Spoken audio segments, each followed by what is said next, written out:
But man, the Japanese fellas ask and ask and ask again. Uh, it is very strange. That's just one of those things I realize. And it continues as they grow older because as adults, some of these men, Japanese men, act Mhm. with impunity and say the most and do the most outlandish things. Especially if you go out at Mm. night in the city or whatever, you go to drink, izakayas. Yeah. They ask some questions that a grown man shouldn't ask another grown man. Of course, this is not all Japanese men, Right, of but course, guys, it's when just when alcohol is introduced, I think a lot of inhibitions mhm.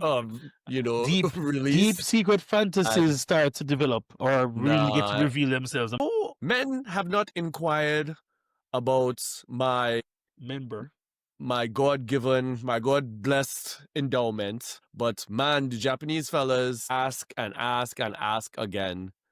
Uh, it is very strange. I've never inquired as to what size another man possesses in his Uh-huh. his nether regions. So it's always been very strange to me that Japanese men are very, very intrigued Mhm. and want to Mhm. know about what I Foreigner. am slanging. Mm. I don't know, especially the fact that they have this very how do I want to say this? They have this very interesting way. Because not interesting, but they have a culture of being, I guess, openly, secretly sexual. If that makes sense, like it's Ooh.